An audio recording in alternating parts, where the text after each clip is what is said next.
اللهم صل على سيدنا محمد.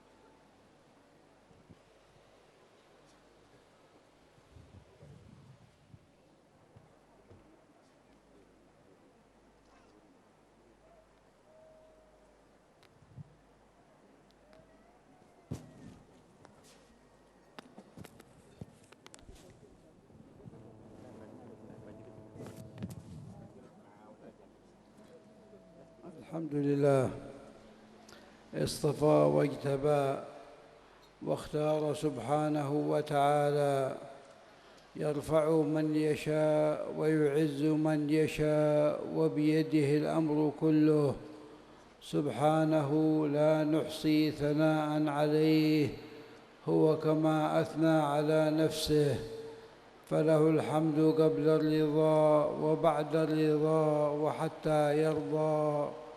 اللهم صل وسلم على سيدنا محمد، ما ذكره الذاكرون وغفل عن ذكره الغافلون، وعلى آله الأطايب وأصحابه النجوم الكواكب، وعنا معهم بجوده وكرمه مولانا رب العالمين. اختار الله سبحانه وتعالى الزمان، واختار سبحانه وتعالى المكان، واختار سبحانه من الخلق خلائق جعلهم متأسى وقدوة ومنارات يهتدى بها وأعلاما يسترشد بها. الله يصطفي من الملائكة رسلا ومن الناس، تلك الرسل فضلنا بعضهم على بعض. النبي محمد صلى الله عليه وسلم أفضل الأنبياء والمرسلين، أنا سيد ولد آدم ولا فخر. اختاركم يا أمته لتكونوا أفضل الأمم، واختار لكم هذا الكتاب العظيم الذي هو أفضل الكتب، ثم أورثنا الكتاب الذي اصطفينا من عبادنا، فأنتم الأمة المصطفاة، وأنتم الأمة المختارة، وأنتم الأمة الذين جعلكم الله الأمة الوسط، وجعلكم شهداء على الأمم كلها، وجعل النبي محمد صلى الله عليه وآله وصحبه وسلم شهيداً عليكم. وكذلك جعلناكم أمة وسطاً لتكونوا شهداء على الناس ويكون الرسول عليكم شهيداً. واختار الله سبحانه وتعالى المكان، فجعل مكة المكرمة والمدينة المنورة مكانين عظيمين هما أفضل بقاع الأرض، واختار البقعة المباركة المشرفة التي هي أفضل من كل شيء، وأفضل من السماء، وأفضل من الأرض، وأفضل من العرش، وهو الموضع الذي دفن فيه النبي محمد صلى الله عليه وآله وصحبه وسلم. وجعل ليلة في السنة هي ليلة القدر، جعلها أفضل الليالي. إنا أنزلناه في ليلة القدر وما أدراك ما ليلة القدر، ليلة القدر خير من 1000 شهر. واختار سبحانه وتعالى العلماء وميزهم واصطفاهم ورفع أقدارهم. يرفع الله الذين آمنوا منكم والذين أوتوا العلم درجات. قل هل يستوي الذين يعلمون والذين لا يعلمون؟ ولم يسوي الله سبحانه وتعالى بين عاص وبين طائع، ولا بين مقرب ولا بين مبعد، ولا بين طائع ولا بين عاصي، ولا بين ظلام ولا بين نور، ولا بين ظل ولا بين حرور. وقال سبحانه وتعالى: أم حسب الذين اجترحوا السيئات أن نجعلهم كالذين آمنوا وعملوا الصالحات سواء محياهم ومماتهم ساء ما يحكمون. واختار هؤلاء الأولياء، اختارهم قدوة، واختارهم أعلام يهتدى بها، وجعلهم منارات يستضاء بها، وأمرنا بأن نقتدي بهم وأن نتأسى بهم وأن نكون تابعين لهم، وجعلهم متبوعين. ونص سبحانه وتعالى على ذلك في صريح كلامه حين أخبر سبحانه وتعالى وقال: إنهم رضي الله تعالى عنهم هم المتبوعين، وهم الذين يسير الناس خلفهم، وهم الذين يقتدي الناس بهم. صريح في كلام المولى سبحانه وتعالى. وجعل هذا هو العلم، أن يتأدب الناس مع الأولياء، وأن يتأدب الناس مع العلماء. وأخبر سبحانه وتعالى في قصة موسى والخضر حينما التقى موسى بالخضر قال له: هل أتبعك على أن تعلمني مما علمت رشدا؟ قال له: أريد أن أتبعك وأن أسير معك. والله سبحانه وتعالى أخبر حين قال سبحانه وتعالى بأن هؤلاء هم المتبوعين، وأن هؤلاء هم الذين يسير الناس وراءهم، وأن الناس هم الذين يقتدون بهم، وهم الذين يتأسون بهم. أولئك الذين هدى الله فبهداه مقتده، أولئك الذين هدى الله فبهداه مقتده. وكيف تقتدي بمن لا تعرف؟ وكيف تقتدي بمن لا تعظم؟ وكيف تقتدي بمن لا يكون له في قلبك منزلة أو محلة أو مكانة؟ وجعل سبحانه وتعالى ذلك التعظيم لهم وذلك التبجيل لهم جعله سبحانه وتعالى من تقوى القلوب. قال سبحانه وتعالى: ومن يعظم شعائر الله فإنها من تقوى القلوب. وأخبر سبحانه وتعالى أنهم أولياؤه، وأنه يواليهم، وأنهم إن سألوه أعطاهم، وإن استعاذوه أعاذهم.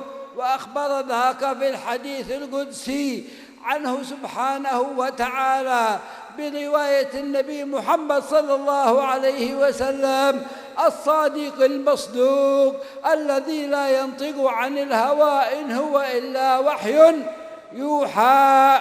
قال النبي صلى الله عليه وسلم فيما يرويه عن ربه: لا يزال عبدي يتقرب إلي بالنوافل حتى أحبه، فإذا أحببته كنت سمعه الذي يسمع به، وبصره الذي يبصر به، ويده التي يبطش بها، ورجله التي يمشي بها.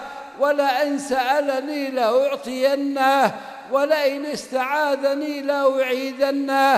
أحبهم فاختارهم لنفسه، واصطفيتك لنفسي.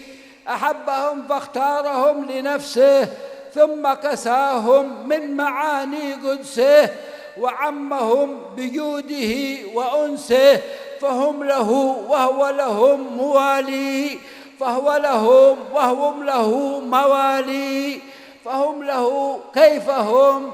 فهم له بين الورى ضنائن، خزائن الأسرار والأمائن، قد صانهم عن عين كل خائن، وقد عنوا عن مطمح الأنذال. ومن هم؟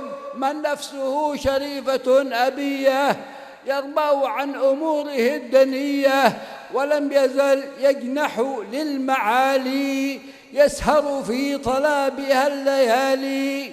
ومن يكون عارفا بربه تصور ابتعاده من قربه فخاف وارتجى وكان صاغيا لما يكون آمرا أو ناهيا، فكلما أمره يمتثل وما نهى عن فعله يجتنب، فصار محبوبا لخالق البشر، له به سمع وبطش وبصر، وكان لله وليا إن طلب أعطاه ثم زاده مما أحب. هؤلاء الأولياء، هؤلاء العلماء، هؤلاء الفضلاء الذين اجتمعنا في ذكراهم واجتمعنا نردد سيرهم وأخبارهم امتثالا لأمر ربنا، أولئك الذين هدى الله فبهداه مقتديه.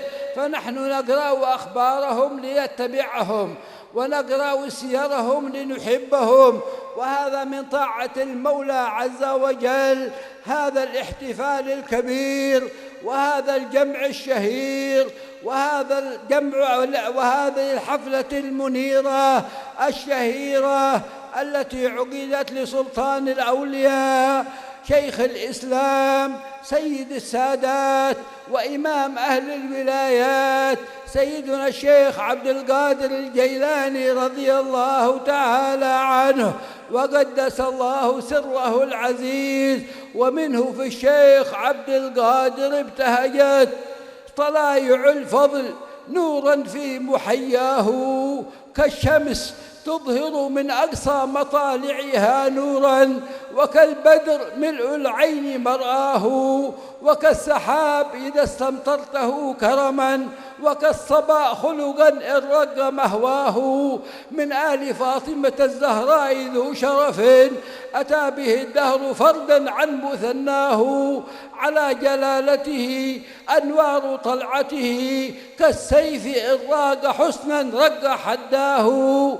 هؤلاء الأولياء، هؤلاء العظماء، هؤلاء الذين أحبهم الله، هؤلاء الذين اختارهم الله سبحانه وتعالى وجعل محبتهم واجبة في قلوبنا، وجعل قلوبنا إذا تعلقت بهم إنما تتعلق به سبحانه وتعالى، وجعلهم وسائل للمطالب، وجعلهم سبحانه وتعالى بيننا وبينه يبلغون ما أمر الله سبحانه وتعالى به، ويرسمون الطريق ويرسمون المعالم، وجعل ذكرهم دائما مترددا لا ينقطع، وجعل العباد مشغولين بذكرهم. ونحن نسمع النبي محمد صلى الله عليه وآله وسلم وهو يقول صلى الله عليه وآله وسلم: إن الله إذا أحب عبدا نادى جبريل أني أحب فلان، فينادي جبريل فتحبه الملائكة فيضع الله له القبول في الأرض. وسيدنا الشيخ عبد القادر كان ممن كان هذا حاله. نحن نرى ونعجب ما نشاهده هنا وما نشاهده في إفريقيا وما نشاهده في الهند وما نشاهده في المغرب وما نشاهده في المشرق، كيف وضع الله هذه المحبة لهذا الإمام العظيم وهذا العلم الشهير. كيف ذاك؟ إنما هو محبة من الله سبحانه وتعالى، وهو سبحانه وتعالى إذا شغل الناس بقلوب عبد من العباد جعلها متعلقة بذلك العبد. نحن نشاهد الدول في زماننا هذا تقيم لها وزارات تسميها وزارات الإعلام. هذه وزارات الإعلام تقوم بدعاياتها وبجرائدها وبتلفزيوناتها وبالراديوهات مالها وغيرها من أجل غرض من الأغراض، لكن هؤلاء الأولياء لا إذاعات ولا تلفزيونات ولا وزارات، إنما هو امتداد لكلام المولى سبحانه وتعالى في المحبة: إن الذين آمنوا وعملوا الصالحات سيجعل لهم الرحمن ودا. هذا كله من مظاهر الود الذي جعله الله سبحانه وتعالى لهؤلاء الأولياء. لهؤلاء العظماء رضي الله تعالى عنهم. لكن هذا الشيخ الكبير، هذا الإمام الشهير الذي نجد ذكره يتردد، ماذا أحدث في العالم؟ ماذا صنع للمسلمين؟ ماذا صنع للجميع؟ كان رحمه الله تعالى قلبه على أمة محمد صلى الله عليه وسلم حدب، وقلبه لهم محب، وقلبه شفيق عليهم. كان يحب الفقراء ويحب الضعفاء، ويهتم بطلبة العلم، ويهتم بأمر المسلمين. وكان يقول رضي الله تعالى عنه، يقول لتلاميذه، يقول لحاضري كلامه، وامتد ذلك عبر القرون. اسمعوا ماذا كان يقول. كان يقول: والله إن كان لي جاه عند ربي لأحملنكم من أولكم لآخركم، يعني أكون شفيعا لكم عند الله سبحانه وتعالى. وكان يقول: إذا اهتدى مريد على يدي ابتهجت وفرحت كيف أخرجه الله من تحت يدي. وكان يعطف على الفقراء والمساكين. وكان يقول رضي الله تعالى عنه: يدي مثقوبة لا تمسك المال، يدي مثقوبة لا تمسك المال. وكان يقول رحمه الله تعالى: فتشت الأعمال فلم أجد أفضل من إطعام الطعام. واستمر مطبخه ببغداد أكثر من 900 سنة وهو يقري الضيوف، وإلى يومنا هذا وإلى ما شاء الله. هؤلاء إذا ذكرنا سيرهم وإذا ذكرنا أخبارهم نحن نستفيد منها، نحن نتبعهم، نحن نقتدي بهم، نحن نتأسى بهم. فليستمع من كان ذا أشواق إلى صفات القوم والأخلاق، وليتبع فالحق ساق باقي، قد عم كل الخلق بالنوالي. اسمعوا لكلمة معالي وزير الإعلام في إندونيسيا، وهو يقول أنه يفضل أن يكون من رجال الخدمة أكثر من أن يكون وزيراً للإعلام. إيش هذا الكلام؟ ما هذه العظمة لأولياء الله، لآل بيت رسول الله؟ كيف يكون الحال للأمة وهي تحترم أولياء الله وعلماء المسلمين بهذه الصورة وبهذه الحالة؟ هذا المجلس الذي دعا إليه وتناديتم إليه من ماليزيا، من سنغافورة، من أنحاء بلاد إندونيسيا، من أستراليا، من بلاد العرب، من غيرها من البلدان، ما الذي دعانا؟ ما الذي حدانا؟ ما الذي جعلنا نقطع المسافات حتى نصل إلى هذا المكان؟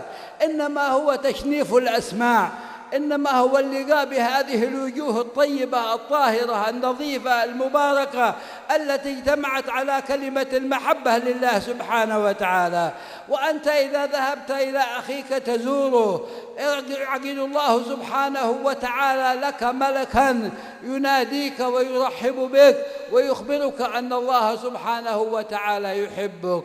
شكر الله للشيخ العلامة والشيخ الفهامة الصالح الشيخ أحمد أسراري حفظه الله وزاده فضلا ونفع به نفعا جما، وغفر لمولانا والد الشيخ محمد عثمان، وغفر لنا أجمعين، وبارك لنا ولكم فيما أعطانا وما أولانا وما تفضل علينا، وجعل هذه الجلسة المباركة في صحائفه وصحائف آبائه.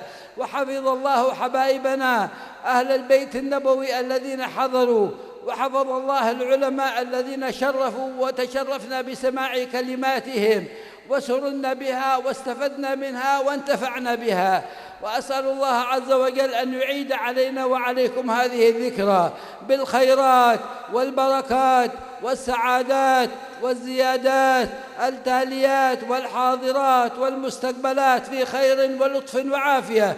أسألك يا رب أن ترحم المسلمين وأن تحفظ المسلمين وأن ترعى المسلمين وأن تؤيد المسلمين وأن تجعل المحبة بينهم يا رب العالمين. اجعل الود بينهم، اجعل المحبة سائرة بينهم، اغنهم يا مولانا، ألف بين قلوبهم. احفظ هذه البلاد وأهلها، احفظها من الفتن ما ظهر منها وما بطن، واحفظ بلاد الإسلام كلها، واحفظ بلاد الحرمين يا رب العالمين، واحفظنا بحفظك وتولنا بتولياتك يا أرحم الراحمين يا أكرم الأكرمين يا مجيب دعوات الداعين وسؤال السائلين يا رب العالمين. وصلى الله على سيدنا محمد وآله وصحبه وسلم، والسلام عليكم ورحمة الله.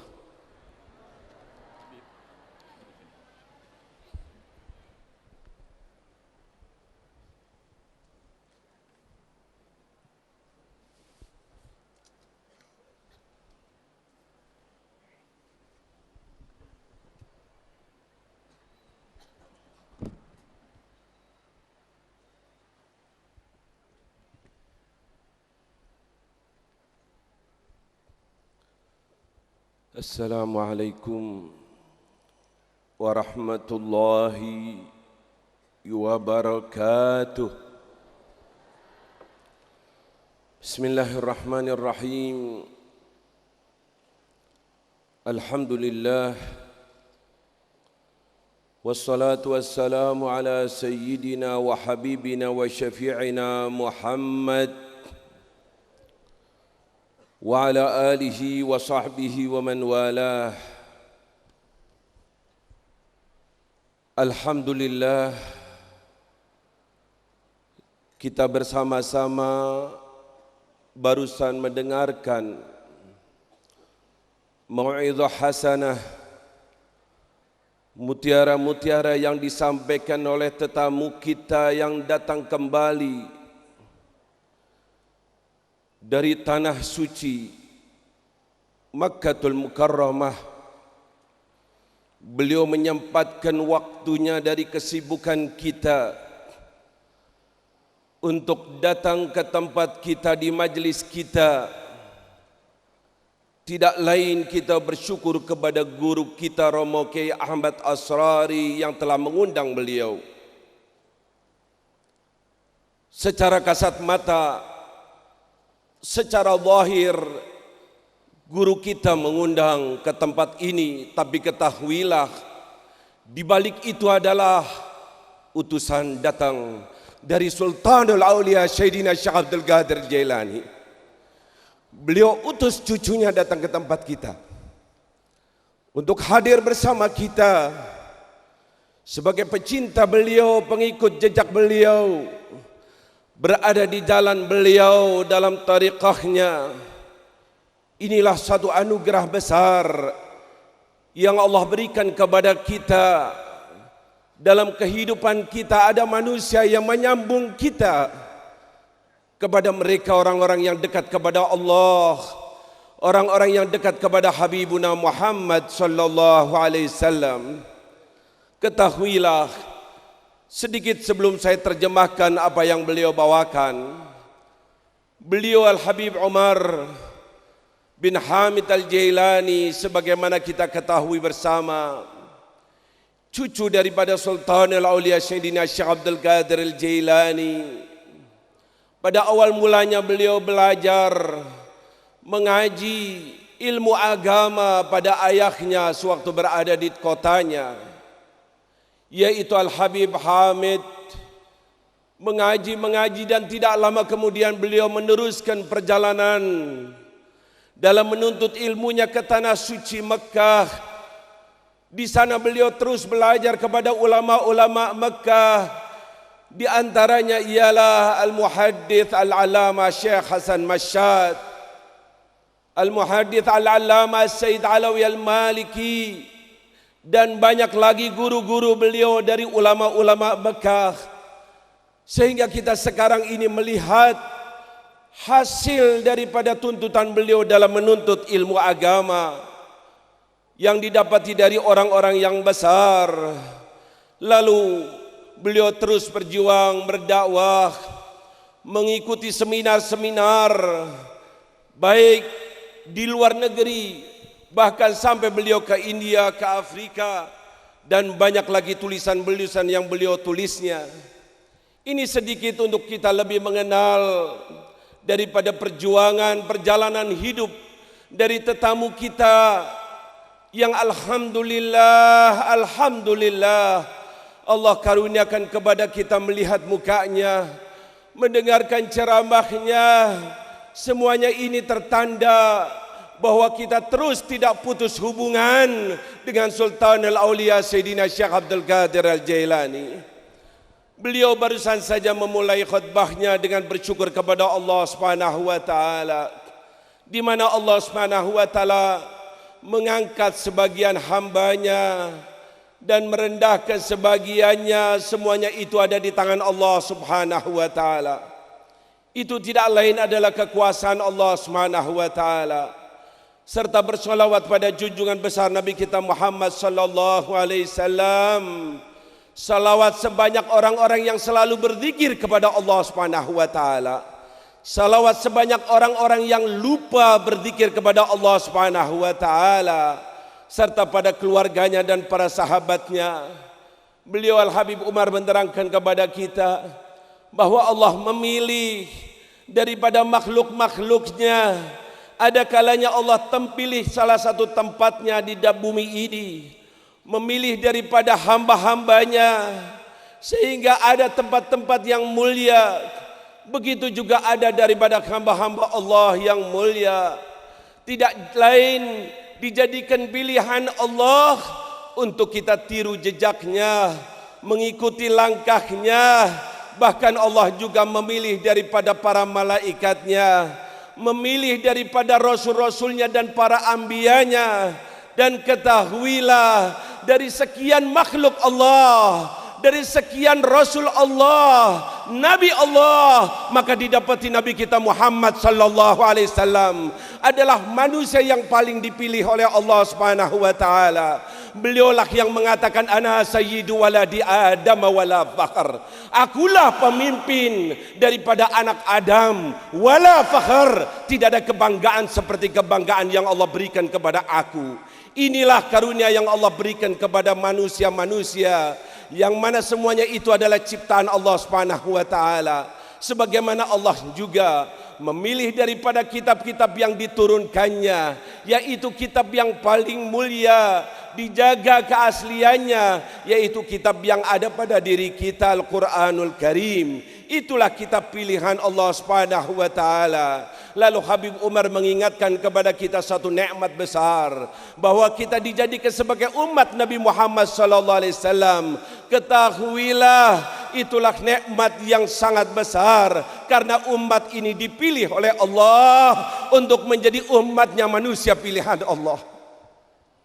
Habibuna Muhammad, Habibuna Muhammad, kita dijadikan sebagai umat Nabi Muhammad sallallahu alaihi wasallam. Bahkan kita dijadikan sebagai ummatan wasata, umat yang mana nanti akan menjadi saksi besok di akhirat terhadap umat-umat yang sebelumnya. Bahkan diterangkan oleh beliau bahwa junjungan besar Nabi kita Muhammad sallallahu alaihi wasallam akan menjadi saksi kepada kita. Inilah pilihan Allah, inilah kekuasaan Allah. Lihatlah dari tempat-tempat yang Allah pilih, di antaranya adalah Mekah dan Madinah. Itulah sebaik-baiknya tempat. Bahkan diterangkan ada di sana suatu tempat di Madinah Al-Munawwarah, yang mana tempat itu lebih afdal daripada langit, lebih afdal daripada kursi. Itulah tempat di mana di tempat itu dihampit jasad junjungan besar Nabi kita Muhammad. Tempat di mana dikuburkan Nabi Muhammad sallallahu alaihi wasallam, itulah tempat yang paling mulia. Beliau terangkan kepada kita agar kita sadar bagaimana kekuasaan Allah. Begitu juga Allah Subhanahu wa taala memilih dari malam-malam hari yang kita lalui ini, ada satu malam yang sangat mulia, Bahkan diterangkan malam itu lebih afdal daripada 1000 malam, yaitu malam Lailatul Qadar. Ini pilihan Allah, ini pilihan Allah. Di antara makhluk-makhluknya ialah ada di sana diangkat juga dipilih oleh Allah, yaitu para ulamanya. Bahkan diterangkan para ulama itu diangkat derajatnya oleh Allah Subhanahu wa taala lebih daripada derajatnya manusia-manusia yang beriman secara umumnya. Bahkan ditegaskan oleh beliau dari firman Allah, apakah sama manusia-manusia yang mengetahui hukum-hukum Allah dengan manusia-manusia yang tidak mengetahuinya? Inilah pilihan Allah Subhanahu wa taala terhadap makhluk-makhluk Allah, ciptaan Allah. Begitu juga Allah memilih daripada hamba-hambanya untuk menjadi kekasih-kekasihnya, yaitu para aulia Allah. Mereka menjadi para wali Allah, tidak lain adalah pilihan Allah, dijadikan sebagai qudwah, suri tauladan, agar kita mengikuti jejaknya, agar kita berada di barisannya, agar kita meniru apa yang telah dilakukannya, sehingga kita mengikuti jejak mereka. Kita berada dalam tabi'ina lahum, mengikuti jejak mereka, sebagaimana diterangkan bahwa Allah Subhanahu wa taala telah mengangkat mereka kedudukan yang sangat tinggi. Barang siapa sudah diangkat derajatnya, maka mereka menjadi qudwah, turi tauladan buat kita. Itulah yang disebutkan oleh Allah Subhanahu wa taala, fa bihudahu muqtadih, maka hendaknya dengan petunjuk mereka lah kalian mengikuti jejaknya, yaitu orang-orang yang telah diberi oleh Allah Subhanahu wa taala, yang telah dipilih oleh Allah Subhanahu wa taala untuk mendapatkan petunjuk dari Allah Subhanahu wa taala. Beliau berpesan kepada kita, hendaknya kita berusaha untuk bersopan santun kepada para aulia Allah, kepada para ulama, hormati mereka. Jagalah dirimu, adakan dirimu sebagai pengikut jejak mereka. Sengaja Allah terangkan dalam Al-Quranul Karim kejadian yang terjadi pada Nabi Musa dan Nabi Khidir. Pelajarilah bagaimana Nabi Musa alaihissalam mengikuti jejak daripada Nabi Khidir karena ingin mendapatkan ilmunya. Jadi pengikutnya, niscaya kita akan selamat. Itulah mereka, orang-orang yang telah mendapatkan petunjuk dari Allah. Petunjuk dari Allah. Ulaika alladzina hadahumullah, telah dibukakan hatinya oleh Allah Subhanahu wa taala, maka mengikuti jejaknya. Jangan ikuti yang lainnya. Jangan ikuti orang yang tidak kau kenal. Jangan ikuti orang yang tidak punya kedudukan di sisi Allah. Jangan ikuti manusia-manusia yang jauh daripada Allah Subhanahu wa taala. Bahkan Habib Umar mengatakan, bagaimana kau mengikuti manusia-manusia yang tidak diberi petunjuk oleh Allah Subhanahu wa taala?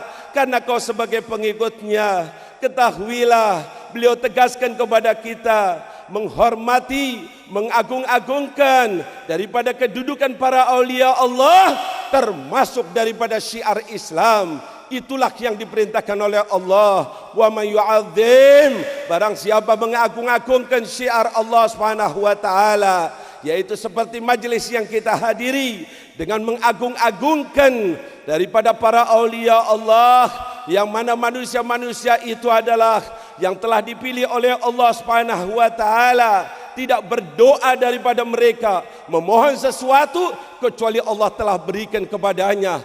Tidak berlindung dari sesuatu kecuali Allah telah selamatkannya. Sebagaimana satu riwayat hadits qudsi, artinya Allah yang mengatakannya, diriwayatkan oleh siapa? Oleh junjungan besar Nabi kita Muhammad. Nabi Muhammad yang menceritakannya, Nabi Muhammad yang meriwayatkannya. Alladzi ma yantiqu 'anil hawa in huwa illa wahyun yuha, tidak pernah berbicara mengikuti hawa nafsunya, tapi semata-mata wahyu dari Allah Subhanahu wa taala. Nabi ceritakan bagaimana Allah Subhanahu wa taala terhadap hamba-hambanya yang selalu mendekatkan diri kepada Allah. Lagi-lagi ibadah, lagi-lagi sholat nawafil, lagi-lagi sholat sunnah, terus menerus hingga dekat kepada Allah. hingga manusia-manusia itu menjadi kekasih Allah. Sebagaimana kita lihat dalam sejarah biografi mereka, disitulah akhirnya Allah tegaskan bahwa tangan mereka adalah tangan Allah. Penglihatan mereka adalah penglihatan Allah. Tidak menghendaki sesuatu kecuali Allah kabulkan permintaannya, dan tidak berlindung dari sesuatu kecuali Allah selamatkan dari apa yang dilindungnya. Inilah daripada kedudukan para aulia Allah, ditegaskan oleh beliau dengan bait-bait syair dari para ulama, sifat-sifat para aulia Allah yang selalu menjalankan perintah Allah, meninggalkan larangan-larangan Allah, yang akhirnya menjadi kekasih Allah Subhanahu wa taala. Permintaannya dikabulkan oleh Allah. Ketahuilah wahai kaum muslimin, apa yang kita lakukan sekarang ini tidak lain adalah menjunjung tinggi daripada kedudukan para waliullah. Di antaranya adalah Sultanul Aulia Sayyidina Syekh Abdul Qadir Al-Jailani. Kita bagaimana mengetahui perilakunya, mengetahui biografinya, maka dalam perkumpulan yang besar ini, haflah yang sangat agung ini, kita bersama-sama berada dalam majlisnya Imamul Aulia, pemimpin para wali, Sultanul Aulia, rajanya para wali, yaitu Sayyidina Syekh Abdul Qadir Al-Jailani. Dia itu manusia yang telah mendapatkan nur dari Allah Subhanahu wa taala, cucu daripada Siti Fatimah Az-Zahra. Merekalah yang telah dipilih oleh Allah Subhanahu wa taala. Bahkan ditegaskan oleh beliau, kecintaan kepada mereka wajib berada dalam hati kita. Dan ketahuilah bahwa bila ada rasa cinta kepada para aulia Allah, berarti kita cinta kepada Allah Subhanahu wa taala.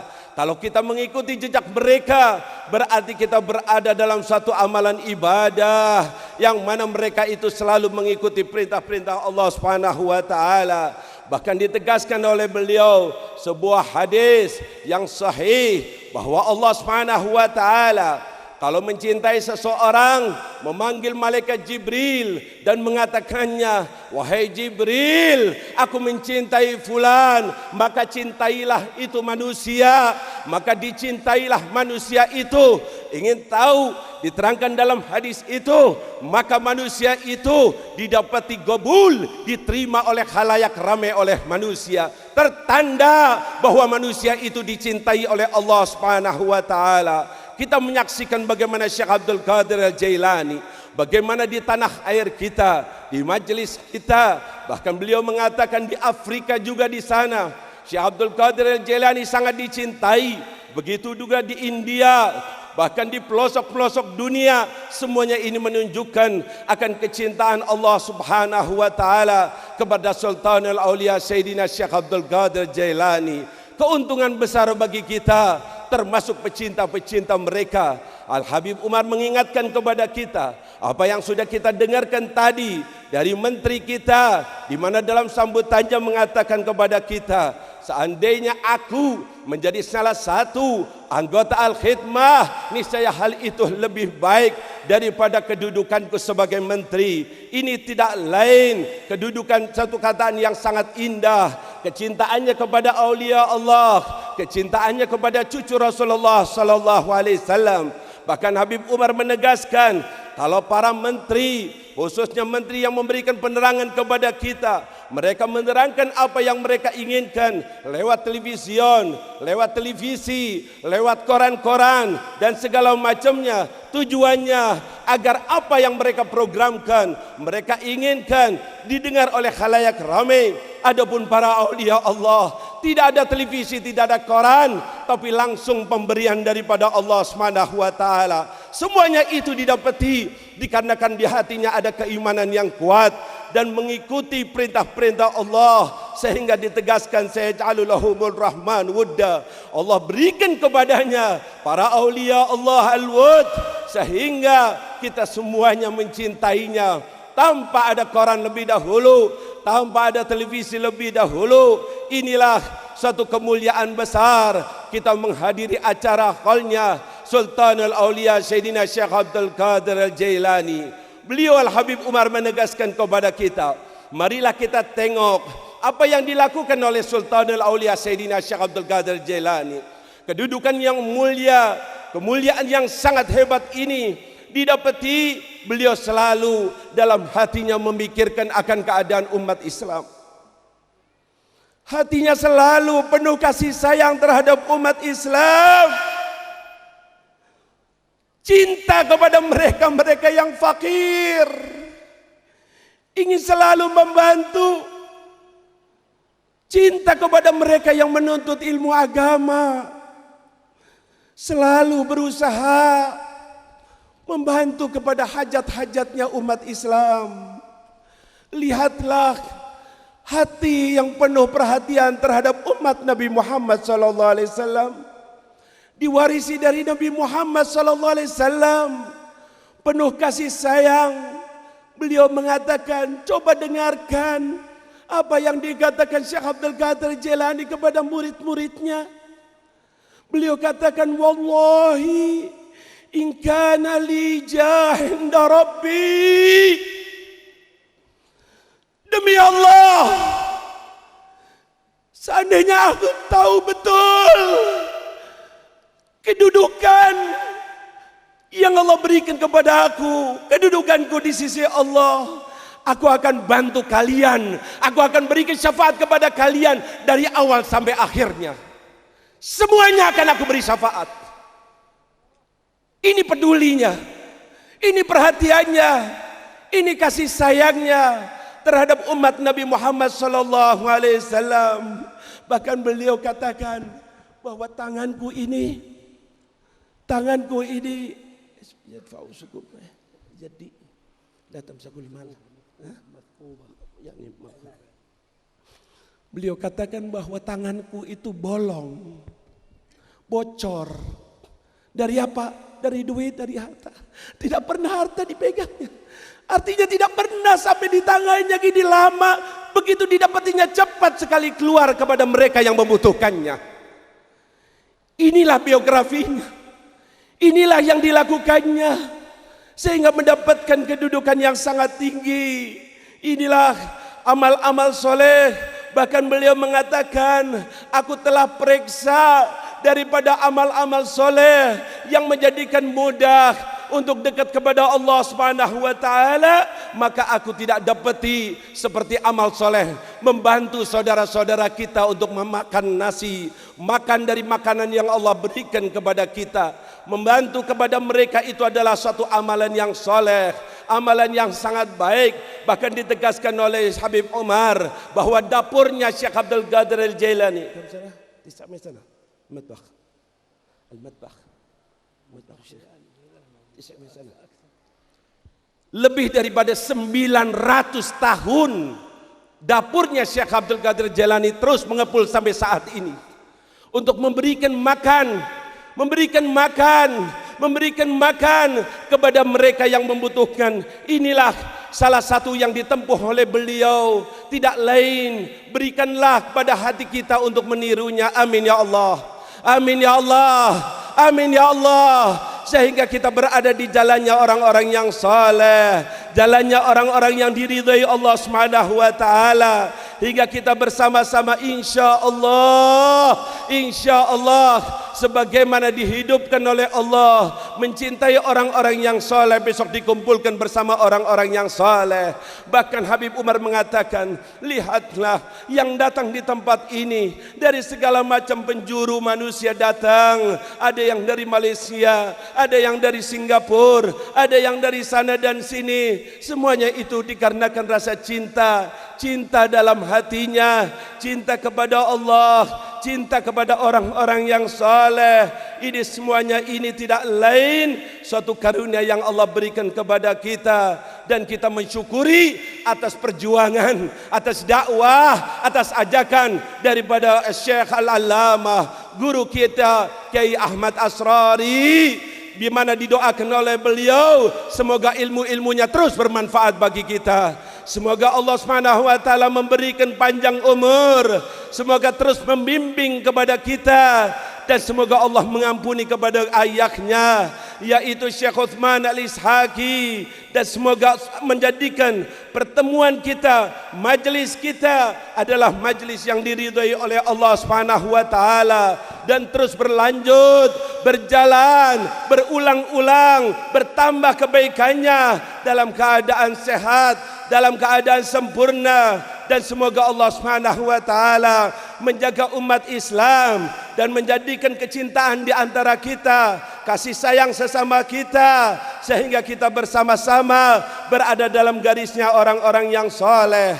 Semoga Allah Subhanahu wa taala menjaga negara kita, negara Indonesia, menjaga tanah Haramain Makkah dan Madinah, dan menjaga daripada negara-negara orang Islam. Inilah sebagian daripada doa-doa beliau yang telah dipanjatkannya, yang kita semuanya telah mengamininya. Yakinilah doa-doa itu akan dikabulkan oleh Allah. Akan datang saatnya kita tahu-tahu berubah menjadi hamba-hamba Allah yang soleh. Tanpa dirasa lagi keluar dari tempat ini, akhlak kita tambah baik, dosa-dosa kita diampuni oleh Allah Subhanahu wa taala. Dan yakinilah Syekh Abdul Qadir Jailani tidak akan melupakan kepada kita. Jagalah itu kenikmatan sampai nanti kita dipanggil oleh Allah, dan tetap dalam hati kita rasa cinta kepada para aulia Allah, tertanda rasa cinta kita pada junjungan besar Nabi kita Muhammad, rasa cinta kita kepada Allah Subhanahu wa taala, dan itulah tertanda besar kita akan digolongkan sebagai hamba-hamba Allah yang mendapatkan husnul khatimah, husnul khatimah, wa alhiqna bis salihin, dan dikumpulkan besok bersama orang-orang yang saleh. Semoga Allah Subhanahu wa taala membukakan hati kita. Semoga Allah membukakan hati kita. Semoga Allah membukakan hati kita, menghilangkan karat-karat yang ada dalam hati kita, sehingga kita bersih hati kita dan mudah bertemu dengan orang-orang yang bersih. Mudah bertemu dengan orang-orang yang bersih. Mudah bertemu dengan orang-orang yang bersih. Jangan kau sia-siakan majlis ini ya Allah. Jangan kau sia-siakan pertemuan ini ya Allah. Jangan kau sia-siakan apa yang diusahakan guru kami ya Allah. Inilah yang dapat saya terjemahkan. Semoga apa yang kita dengarkan bisa membawakan manfaat bagi kita dan keluarga kita. Amin ya rabbal alamin. Hadza wal afu minkum. Wassalamualaikum warahmatullahi wabarakatuh.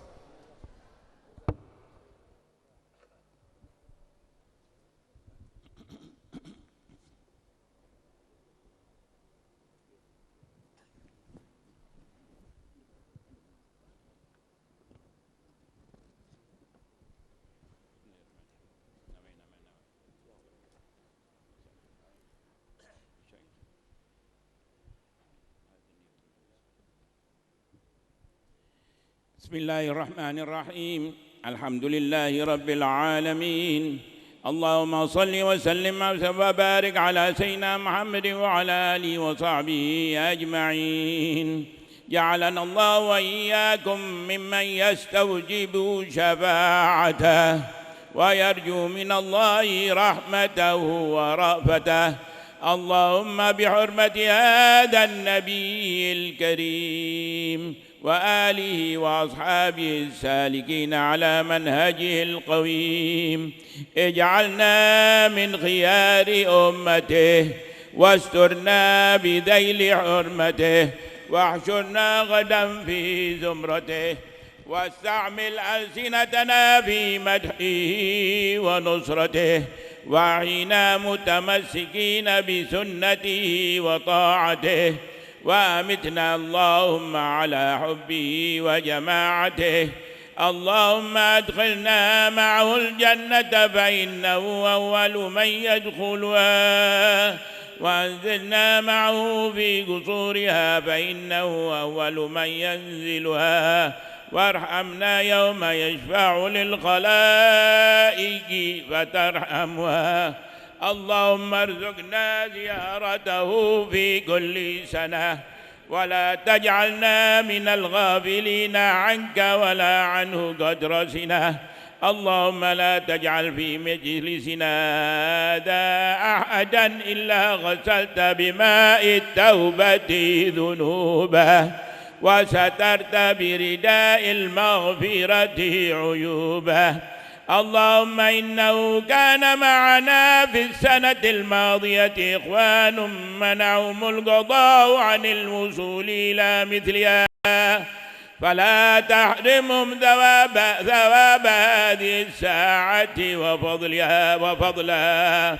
اللهم ارحمنا إذا صرنا من أصحاب القبور، ووفقنا لعمل صالح يبقى ثناه على ممر الدور.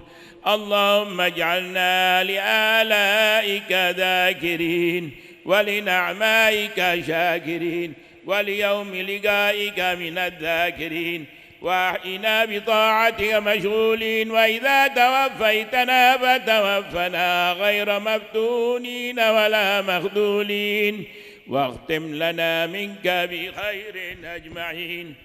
اللهم اكفنا شر الظالمين، اللهم اكفنا شر الظالمين، اللهم اكفنا شر الظالمين، واجعلنا من فتنة هذه الدنيا سالمين، واجعلنا من فتنة هذه الدنيا سالمين، واجعلنا من فتنة هذه الدنيا سالمين. اللهم اجعل هذا الرسول الكريم لنا شفيعا، وارزقنا به يوم القيامة مقاما رفيعا. اللهم اسقنا من حوض نبيك محمد صلى الله عليه وسلم شربة هنيئة مريئة لا نذبه بعدها أبدا، واحشرنا تحت لواء غدا. اللهم اغفر لنا به ولآبائنا ولأمهاتنا ولمشايخنا ولمعلمينا وذوي الحقوق علينا، ولمن أجرى هذا الخير في هذه الساعة، ولجميع المؤمنين والمؤمنات والمسلمين والمسلمات الأحياء منهم والأموات، إنك قريب مجيب الدعوات وقاضي الحاجات وغافر الذنوب والخطيئات يا أرحم الراحمين. وصلى الله على سيدنا محمد وعلى آله وصحبه وسلم. سبحان ربك رب العزة عما يصفون، وسلام على المرسلين، والحمد لله رب العالمين. الفاتحة. أعوذ بالله من الشيطان الرجيم.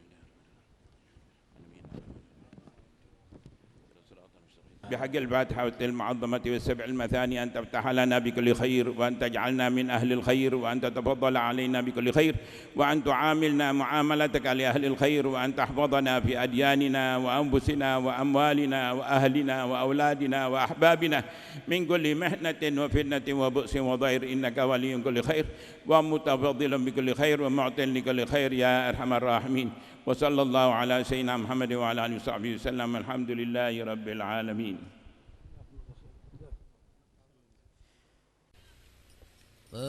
مولاي صل